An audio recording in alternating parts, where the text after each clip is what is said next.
दोस्तों, अस्सलामु अलैकुम। आज की इस वीडियो में हम आपको एक ऐसे कबूतर के बारे में बताएंगे जो करबला के मैदान में इमाम हुसैन के पास आया था।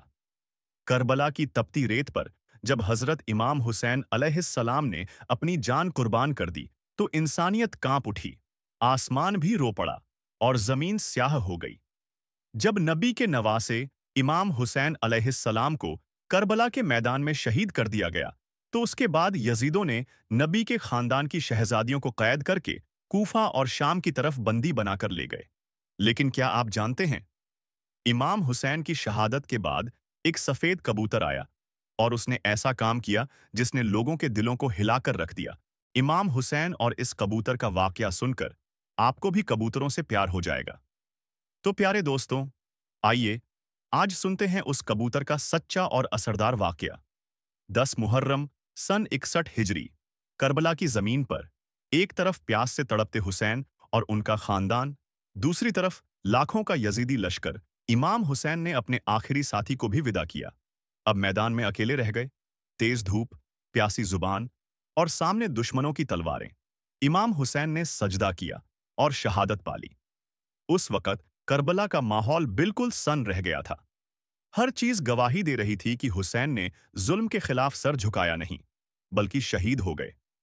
इमाम हुसैन की शहादत के बाद यजीदी फौजों ने जब नबी के खानदान के शहजादियों को कैद करके ले गए, तब उस वक़्त आसमान में एक सफेद कबूतर मैदान करबला के ऊपर से गुजर रहा था।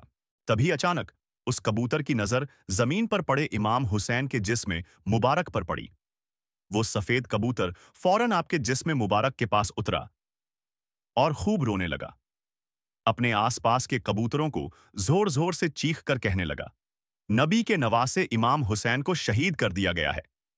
इमाम हुसैन के जिस्म का खून चारों तरफ बिखरा हुआ था।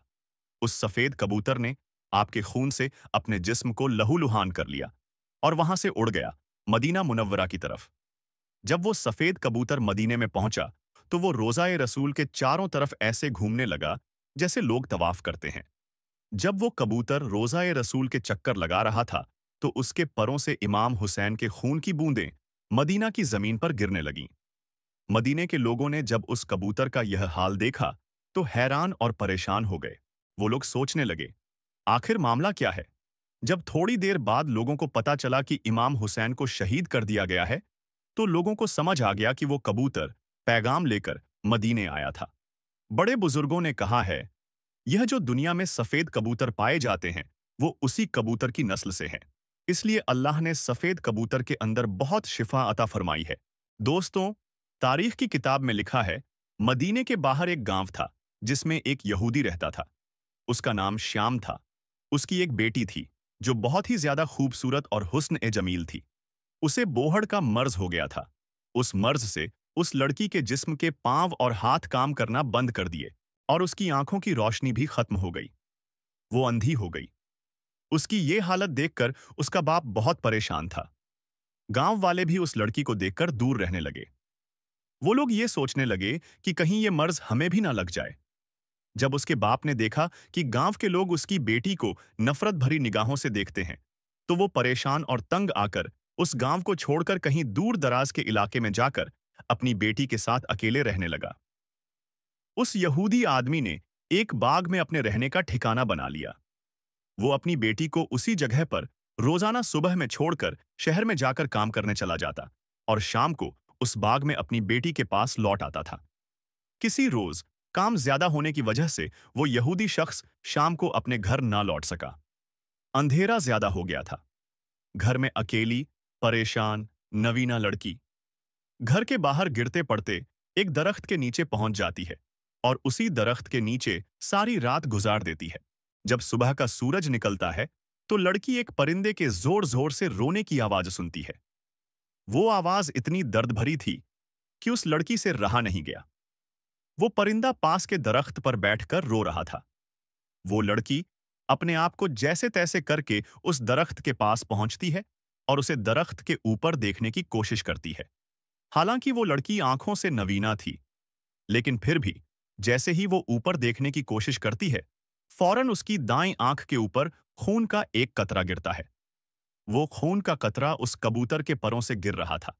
जैसे ही वो खून की बूंद उसकी आंखों में गिरती है, उसकी एक आंख की रोशनी वापस आ जाती है। उसी वक्त दूसरा बूंद उसकी दूसरी आंख पर गिरता है और उसकी दोनों आंखों की रोशनी मुकम्मल तरीके से वापस आ जाती है। इसके बाद खून की कुछ बूंदें और भी उसके जिस्म पर गिरता है। वो लड़की फौरन उसको अपने पूरे जिस्म पर लगा लेती है और उसके जिस्म की हर बीमारी पूरी तरह से खत्म हो जाती है। अब वो लड़की पहले से बहुत ज्यादा खूबसूरत और तंदुरुस्त हो गई थी। वो लड़की अब ऐसी लगने लगी थी जैसे उसे कभी कोई मर्ज या बीमारी हुई ही ना हो। ये सब मौजज़ा अल्लाह पाक ने उस परिंदे के जिस्म में लगे इमाम हुसैन के खून की बरकत से किया। लड़की के जिस्म की बीमारी खत्म हो गई। जब वो लड़की उस दरख्त के ऊपर बैठे परिंदे को देखती, तो बहुत ही ज्यादा हैरान और खुश भी होती थी, क्योंकि अल्लाह ताला ने उस लड़की को तंदुरुस्त कर दिया था। और हैरान व परेशान इसलिए थी कि इस परिंदे के खून से मेरी सारी बीमारी ठीक हो गई। वो लड़की खुशी-खुशी बाग से निकलकर अपने बाप को ढूंढने जा ही रही थी कि इत्तेफाक से उसका बाप शहर से वापस अपनी बेटी के पास आ ही रहा था। वो यहूदी शख्स उस लड़की को देखता है, लेकिन उसे पहचान न सका कि ये उसी की बेटी है। यहूदी इंसान उस लड़की से कहता है, ऐ लड़की, मैंने इस बाग में अपनी बीमार बेटी को छोड़ शहर में काम करने गया था। क्या तुझे उसकी कोई खबर है? वो लड़की खुशी से रोते हुए कहती है, ऐ बाबा जान, मैं ही तेरी बीमार बेटी हूं। ऊपर वाले ने मुझे एक कबूतर के जिस्म में लगे खून के कतरे से अच्छा कर दिया है। ये बात सुनकर वो यहूदी शख्स पहले तो खुशी के मारे रोने लगा और साथ ही साथ हैरान भी बहुत हुआ। वो अपनी बेटी से सारा माजरा पूछता है। उसकी बेटी उसे पूरा किस्सा सुनाती है। वो यहूदी शख्स अपनी बेटी को लेकर उसे बाग में उसी दरख्त के नीचे पहुंचता है, तो देखता है वो सफेद कबूतर इमाम हुसैन के खून से लहूलुहान हुआ वहीं बैठा है और दर्दनाक तरीके से रो रहा है। वो यहूदी उस कबूतर से कहता है, ऐ कबूतर, तू क्यों रो रहा है? और ये तेरे जिस्म से जो खून मुबारक गिर रहा है, जिसमें अल्लाह ने इतनी बरकत और शिफा रखी है, ये किसका है? फिर वो यहूदी शख्स दूसरे इलाकों के लोगों से पता करता है, तो मालूम चलता है कि वो सफेद कबूतर करबला में शहीद हुए इमाम हुसैन के खून को लगाकर सबको पैगाम दे रहा था। जब उस यहूदी को ये बात पता चलती है कि वो खून नबी के नवासे इमाम हुसैन के जिस्म का खून है और उसी की बरकत से अल्लाह पाक ने उसकी बेटी की बीमारी खत्म कर दी और उसकी आंखों की रोशनी वापस आ गई, तो वो यहूदी भी सच्चाई को समझ गया और वो यहूदी और उसकी बेटी वहीं पर कलमा पढ़ लेते हैं। फिर जब कभी भी उस यहूदी से कोई भी शख्स उसके मुसलमान होने की वजह पूछता, तो वो उसे पूरा किस्सा तफसील के साथ सुना दिया करता था। सलाम उस नबी पर और उसके नवासे इमाम हुसैन पर, जिसने करबला की तपती जमीन पर अपने इस्लाम को झुकने न दिया और शहीद हो गए।